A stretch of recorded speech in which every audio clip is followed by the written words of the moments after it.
These kids, these young kids that I was fortunate enough to be around during their careers, they look fantastic. You are the only one that hasn't made it up to snuff, you and myself, as far as pictures. We keep aging, and they stay the same age. Carlton was built like Zeus back in the day when I recruited him, and he's still built like Zeus now. Great day to be back in Marshall. My wife and I, Terry, started our careers here. Me here, obviously, at the university. Terry at that time, Wiener Memorial, so that dates us a little bit. We were fortunate enough to meet Carlton and Angie in separate ways. Carlton, obviously, is a player, and Angie was a student at that time. And we really took this from what I would call recruit to the Hall of Fame. And I want to take you a little through Carlton's days as a recruit. It started off a little different. I remember Coach Buer making me call a young man from Fort Myers, Florida. Didn't know much about it. I'd never been to Fort Myers, didn't understand the environment, and Carlton had typical questions. How far is it from a big city? I said, well, you'll land in the Twin Cities and just a couple minutes south of there. And he bought that, which was good. Then we talked a little bit about the weather, and I tried to defer it. I think they had a hurricane going through there at that time. I said, well, how long is hurricane season? And he goes, well, it's about 30 days. And he goes, how long is winter? I said, it's about 30 days. So it was all good. Carlton, obviously, as a player, we've talked about him. That's why he's here. This is one of the finest football players I've ever had the opportunity to coach in 27 years of coaching. He's one of two defensive backs in 27 years that have gone to an NFL camp or played professional football, and that says a lot. I've coached literally hundreds of players. Played on the 1990 conference championship team, the only conference championship team in the history of obviously that Southwest State University in them days. I'm very proud of that accomplishment, and I'm sure there'll be more.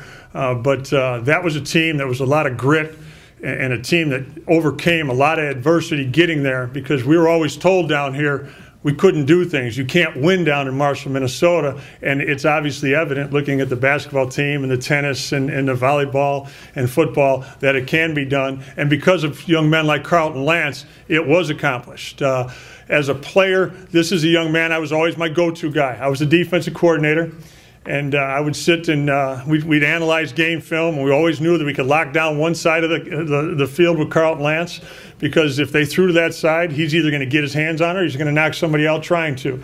And he was always very polite about it. He'd bend over, he'd help him up, he'd have a nice smile, he'd go back to the huddle and dust himself off.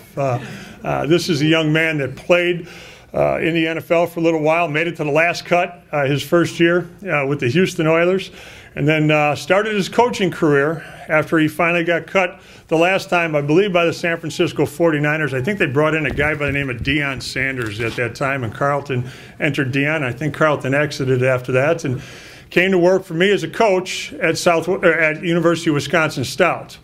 And as a coach, I thought he was brilliant in the secondary and what he could bring to the game, X's and O's. But more importantly, he had a great intuition on how to handle players, and he was a very good go-to man in getting to the young men that we recruited at that time. Carlton, to me, is substance, and not only on the his playing ability, his coaching ability. Kids trusted him because he was always honest and he was always very truthful with them.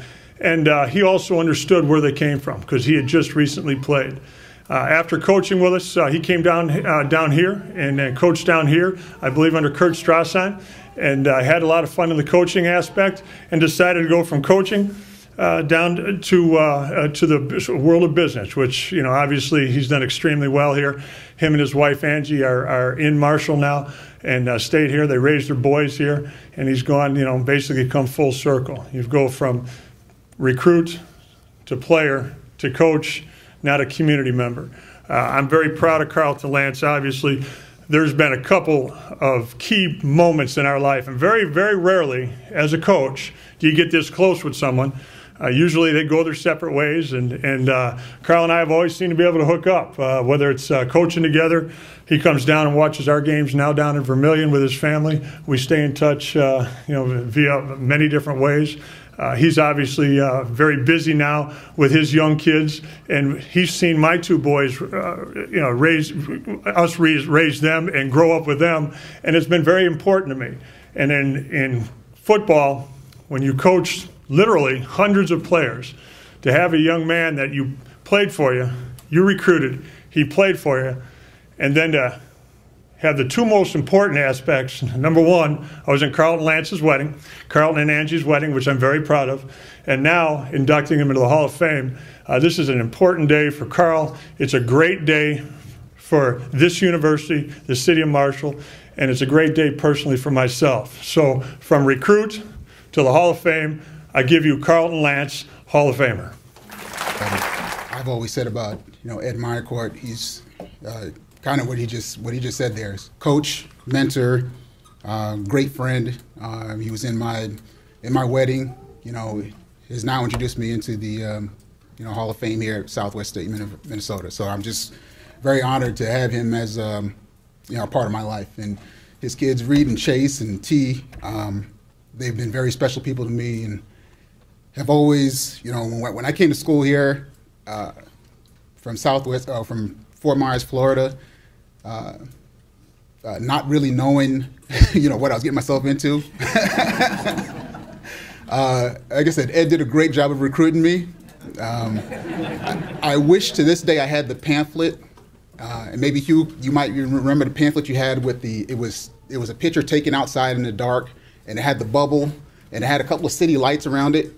And it was me and Rod. We saw that. And you sent that recruiting material to us. And I was like, oh, they must be right in the cities or something like that. That looks like city lights.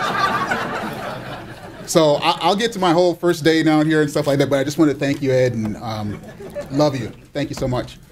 There's been a lot of special people that have helped me get to this day, and from Southwest here, that just made this place just a very special place. I had no idea what Minnesota Nice was until I came here and we walked the halls. At the time, it was me and my best friend, Rod Randolph, who came to school here with me. And we just walked the halls. You go into class and, somebody walk past you and say hi. And, why is that person saying hi to us?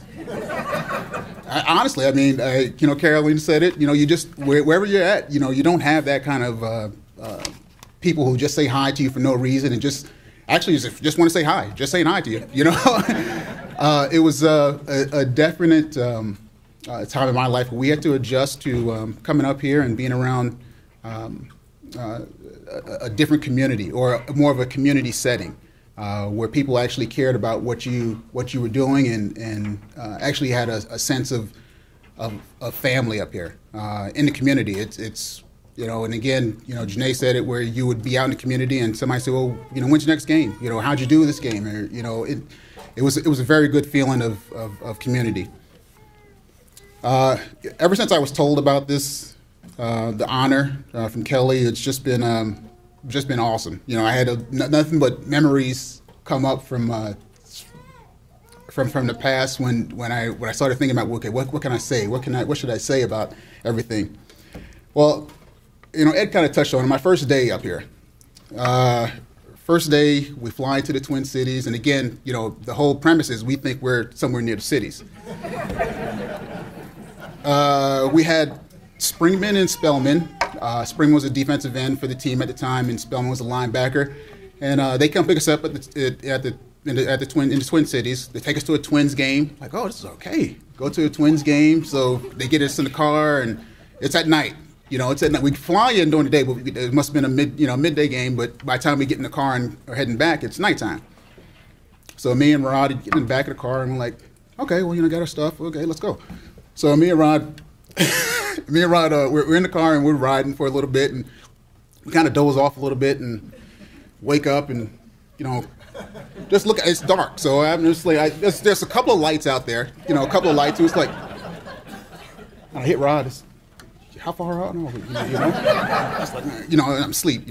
So we fall asleep again, get back up, and now I don't see any lights. And I say, hey guys, how far are we? Oh guys, yeah, we're gonna be right there. Don't worry about it. Just get here, dude.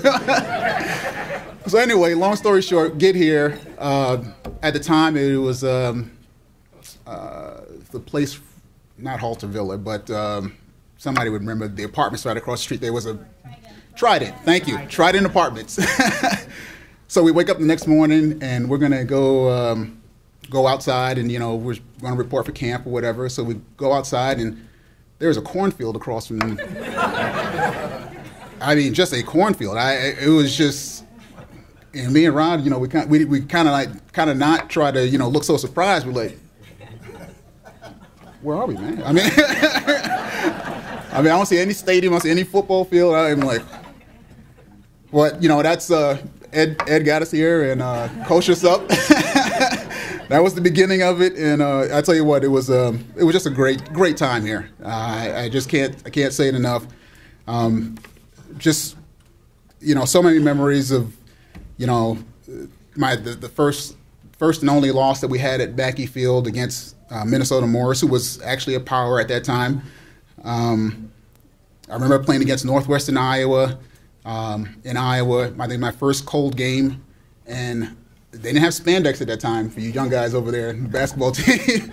So I had a full sweatsuit on underneath my cotton sweatsuit, about 10 pair of pants, and wanted no parts of the game, honestly. And we ended up getting beat by them. And I remember us holding up a cardboard box on the sideline that blocked the wind. It was just some getting used to. That's the first year, but I also remember playing in my last game here and against Moorhead in an ice bowl, and it was probably 10, 15 below, and I remember having nothing on but some sleeves and ready to play ball. So I did get adjusted, and just a great time. There's a few people I do want to mention also that were here. Of course, Coach Gary Buer, who's not here, who was the head coach of the team and assembled all of that talent, and was just a great gentleman and really cared about his players and really cared about us succeeding. Jim Babcock, who was at the time my advisor, who we've sat down many times and had some poignant conversations about what I needed to do academically to get everything correct, and he cared about me and cared about my success. R.A. Colvin, just a bear of a man as a freshman. He did not care for you if you were a freshman, but once you got past being a freshman with him, just one of the nicest men that you could possibly know. And just a quick story about R.A. Colvin. We played Duluth, at Duluth. We're coming back. The bus hits a deer. So we're in an actual van in a bus. Bus hits the deer. The van's behind him. That's R.A. R.A. pulls over to the side, and I think Rod was in the van, who was my best friend at the time, or still my best friend. But R.A. pulls over, drives down to the next town, gets a knife, guts the deer, and puts it all in the back of the van, and then they're off. Not going to waste it. Not going to waste it. Not going to let anything go to waste there. But just a great man, and really just a quality individual. Just a quality individual.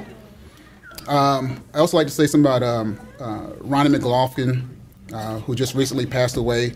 I was so lucky to see him a couple of weeks before in church before he passed away, and was just able to tell him that, one of my best memories here, you talk about a community and talking about feeling really good about going to Southwest State. I remember every year after fall camp, he would have us out to his house. They'd put on a big feed. They'd have the big root beer truck out there. And, we all just would, we'd thank him and all that, but we'd go back to our dorm and say, man, that was something nice. I mean, these people didn't have to do that, and that was something that we all just said, wow, that's very nice for them to do, and they do care about, our success and what we're doing here, and really felt a part of the community at that time. So,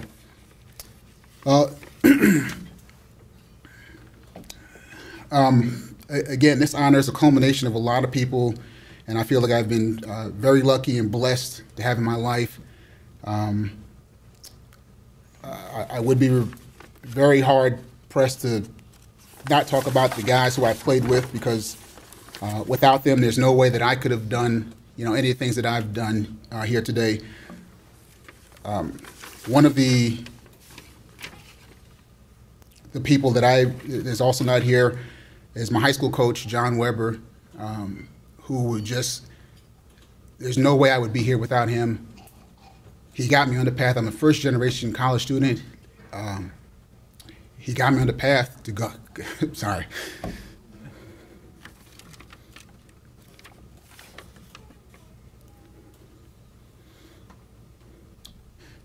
He got me to college, and for that, I can't say enough for it. You talk about coaching and you talk about touching people's lives. He did that for me. Did that for my family, and I just really appreciate what he's done for me. And last but not least are the gentlemen that I played with. Sorry, guys. The gentleman that I played with, that really I could not have done any of the things that I've done or taken this honor at all without, and just the guys that I played with, John Wallert, Greg Delaney, Christensen, Meli Tanner, Glenn Mogensen, Louis Vasquez, Derek Jordan, Carl Douglas, Rod Randolph, and Brian Sandiford. It was a great time in my life. I really appreciate the honor, and thank you.